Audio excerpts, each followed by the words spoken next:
Today we're going to do the best players from each of the big 6 teams. Stick around to the end because we'll put someone in who you might not expect. I've got Sam here with me today. Oh man, we're going to get stuck into it. First of all, Liverpool. Who's their best player, mate? You tell me, you're the Liverpool supporter, mate. Let me have a look at who's at my disposal. For me, as a non-biased Premier League watcher, is that the right word? That's not the right word. We'll go with it. I reckon it's tough to say right now. I know, it's really tough because they're in some bad form, right? Yeah, players seem to be a bit inconsistent as well. You've got a couple of new players in there trying to prove themselves as well. The biggest thing, I guess, like the biggest name, I think the biggest 2 names I'd say is Salah and Virgil. Yeah. The issue is, Van Dijk's kind of come under a lot of criticism of late. Liverpool as a whole had a pretty disappointing season, so it's quite hard to kind of allocate their best player. I mean, in the past, I've probably said Virgil was our most important, influential.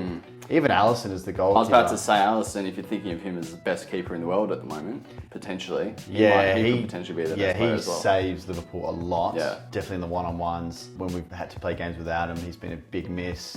Every game, he's saving numerous goals in terms of like one-on-ones that other keepers would not make those same saves. Yeah. I don't know, I think the safest name is Salah, just in terms of consistency over a number of seasons. Even this season, where Liverpool's been bad, he's still chipping away with a couple goals. Yeah. Watching him play as well, you'd be like, yeah, he looks good. Thiago, another player who's got plenty of skill, but, he's kind of been out the last few weeks and not probably done it this season. So I guess maybe we're going off form as well here. Maybe I'd have to just go with Salah as a default, really. I do like Darwin and Gakpo's coming good as well. Yeah. Trent, in terms of his position, comes under a lot of criticism, but at the same time, he does things that not many players can do as well. I guess the easy way to put it is, if you take the player out of the team, who are you missing the most? Yeah, I think so. Maybe we just have to go Salah just in terms of goals. I mean, Van Dijk, I would always say, is largely missed. Liverpool did get a run of games where they did get a lot of clean sheets recently, but maybe he's just been off form. So in my head, like his standard's so high that just being below it, I'm like, oh, okay, he's poor now. But I would have always said Van Dijk as well. I could narrow it down to one of those 2. Probably my heart tells me Van Dijk still. Who was your non-biased view? Who was that again? Was that Salah? I didn't really say. For me, it's like I was saying, it's hard to pick someone at the moment. Yeah, they've not been too great. Yeah, because I feel like no matter who you choose, you feel like their current form has dropped. And even in terms of, say, you look at like Andy Robertson, you might think he's great, but then you back up left back, if that's Tsimikas who's also good, you kind of like, it almost discredits Robertson. Yeah, like exactly. His importance all of a sudden. Like how replaceable are they? Yeah. And so like Liverpool's depth in certain positions almost leads you to think the player's not as important. I feel like even though Salah, his stats have dropped, But sure. I'd still say the team as a whole he gets a lot of the ball, still makes an impact. So yeah, I guess I'd go Salah as well. Go Salah? Yeah. Personally, I've always liked Van Dijk, but just the season he's having, he's not been at his best. So maybe on current form, Salah's still chipping away with a couple of goals. I'm happy to go Salah. Let me just find that guy. Where is he? He'll be down the bottom here. I know it. There we go. Okay, I've got to do this in stages. Where did he just go? He's best player at Arsenal currently. Next one, Chelsea. They've obviously had a huge squad overhaul. Yeah. So about 600 million on new players. So surely they've got a couple of world-class players there, right? Yeah, but again...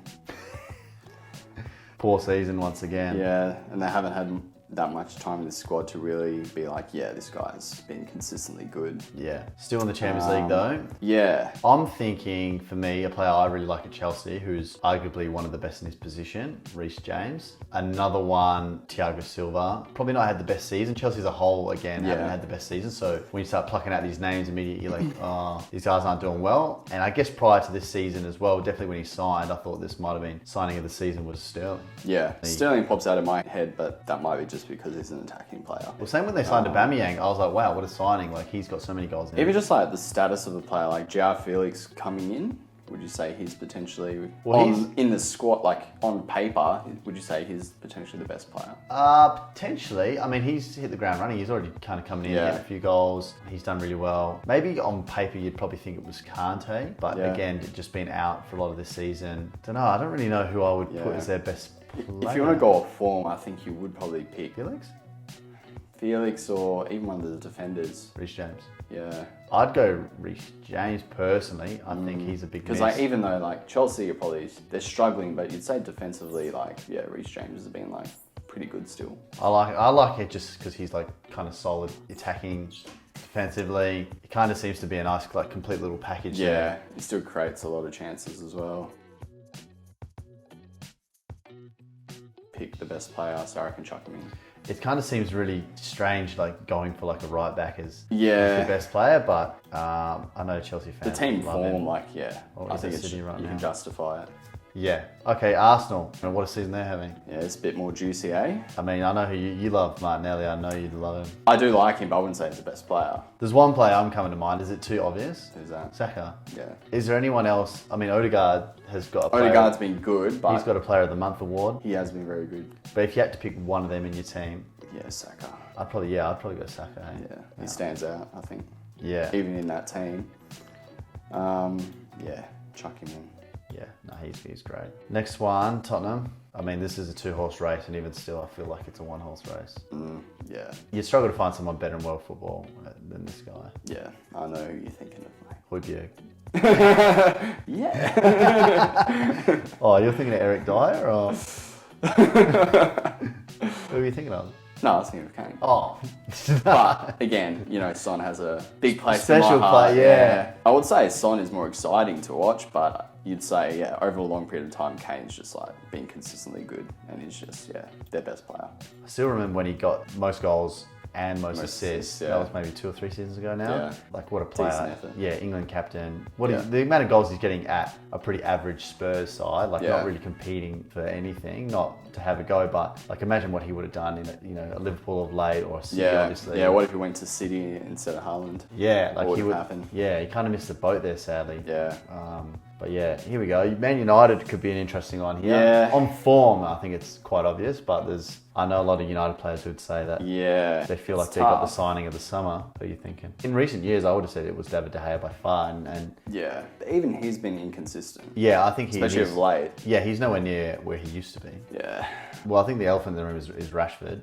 The Yeah. only other person is Casemiro, but But 6 months ago, people wouldn't be saying Rashford. He wasn't even starting 6 months ago. nah. Well, the whole So- Ronaldo thing, like there was so Yeah, many yeah, different yeah. elements. They signed. But again, it's hard. Like, it depends how what you're basing it on. If it's on form, if it's on consistency over a long period of time, is it stats? I think form, 100% Rashford, and most recent stats, he's killing it. Casemiro is the only other one I would put in there. Oh, Bruno Yeah. Fernandes, of course. Oh, Fernandes is good. Martinez has had a Yeah. good season as well. He was like a lot of people writing him off just based on his size and whatnot as a centre back, but he's definitely done well. Yeah. Salah did, absolutely rinse him, but otherwise he's come in and done a fantastic job. Yeah. I'm tempted to put Rashford in there just based on Currently, form. best player, Rashford. Yeah. Yeah. All right, let's chuck Rashford in there. Yeah.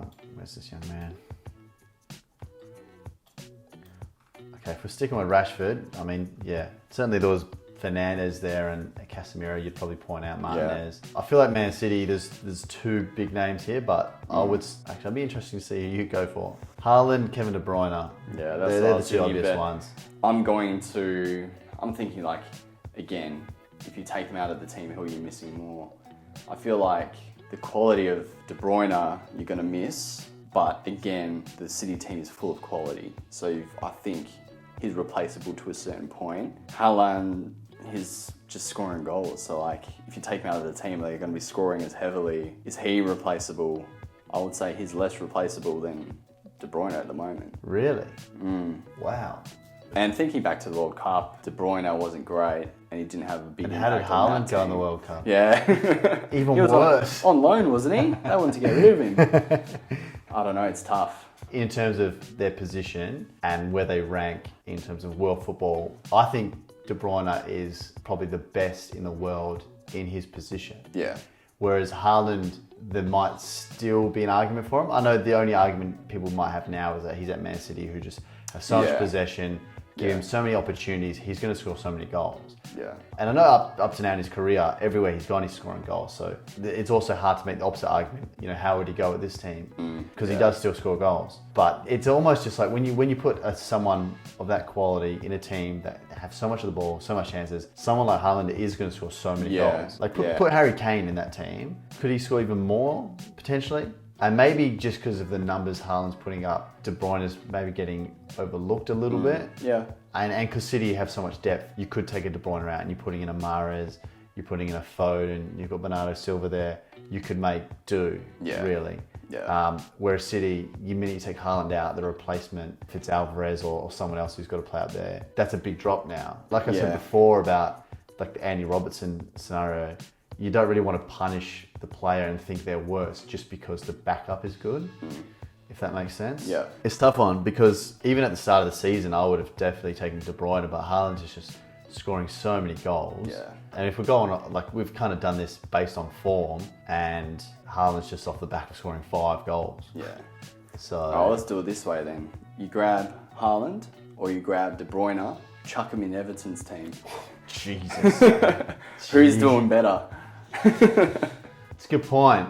I feel like maybe De Bruyne might be let down by some of his teammates there, whereas Haaland, you just think, I feel like he's still going to score goals. Yeah. It's a good point. It's crazy when you use Everton and make logic. Yeah. I'm very aware how poor they are. I don't know, just obviously like the style that Haaland plays out, the big guy, he's quick, he's strong. It's similar to Lukaku. Yeah. I'm thinking of putting the quality of De Bruyne into a team that lacks quality. Imagine the link up of De Bruyne and like a Tom Davies, you know? Yeah. How good would that be? Dream midfield. Okay, so we're leaning actually more towards Haaland after all. De Bruyne, I do just love De Bruyne. He's just such a class act. He's a quality player. Like, he's just got absolutely everything. Maybe not the quickest, but both feet. He's got the skills, he's got the passing, got the shooting. He's a complete player. He's got the workload. Whereas Haaland is a goal machine. Yeah, and he, like you said, people say, oh, you know, he's in Man City, so of course he's scoring goals. But he's been doing the same thing at Dortmund, and even prior to that. Like, he's got the record for most goals in the Champions League at like all the young ages and throughout. So, don't know, it seems weird because I'm such a big fan of De Bruyne, but you make some good points about Haaland. So, based on form again, I'm happy to put him in. Say the word and I'll do it. Chuck him in. Okay, get him in there. He's gone in. All these boys are he's right next to De Bruyne as well. Stealing away. All right, last second review. Anyone you want to change there? You don't want to put a Jorginho into Arsenal? No. You happy with that? I reckon that's... You don't want to put Anthony, the little fidget spinner, into United? No, that looks good to me. You happy with that? You don't want to put Fred and McTominay in there as a duo? No. You happy? To be fair, Liverpool? I reckon Liverpool one's the most difficult. I think so too. But, like we said, the 3 players, Salah, Alisson and Van Dijk, it's hard to pick one clearly out of those 3. Watching Liverpool and watching Salah, I'd be like, he's making the most impact. Yeah, it just seems so weird. Like the last few weeks have been real up and down. Like the big United win, losing to Bournemouth. It's kind of like, guys, what's going on here? Yeah. I mean, I could easily be convinced to take Salah out because, you know, watching him week to week, it's very frustrating. Although, did you see his last penalty? If we're going off, I mean, I think I saw the ball go past. Is he now the worst player in that team? But yeah, based on form, we're putting the guy in who didn't even hit the target from the penalty spot. Well, do you want to swap him? No, I think it's hard. I think you couldn't say it's the wrong decision. You could easily pick either of those 3, I reckon. And the fact that they're losing a lot of games these days, I don't think you could probably put Van Dijk above Salah. Alisson has still been in good form, but he's in a team that's not performing at the moment. So I'd say it's between Salah or Alisson. But again, Well, should we chuck a goalkeeper in there? Just to spice things up, eh? That is just absurd to even think it, but... And I guess, like we said, he's probably around the best goalkeeper in the world at the moment. Whereas Salah's been off it, I'd say. Probably since he signed his new big money contract. Let's do something controversial, eh? Yeah, wow. No, I do love Alisson, and I would definitely argue that he is good. Hopefully he's on here. Where's that young man? Oh, here he is, with a beautiful beard. Wow, okay. Great smile as well, look at that. Just a good looking lad. Yeah. All right, Salah, sorry mate, you missed that penalty we just remembered. All right, well, that certainly mixed things up. Put a goalkeeper in there. Normally, why not? Goalkeepers are normally quite shunned on this channel, but you happy with that? Yeah, how about you? No, I'm willing to lock it in. Chuck your comments down below if you agree or disagree with anything we've said. If you're not already following us on Instagram as well, check us out on there. We'll post regularly different news updates, let you know when we're posting videos on YouTube as well. But otherwise, I've been Ant, this has been Sam. Anything you'd like to say? Sam. This has been Red Mate. Thanks for watching. We'll see you in the next one.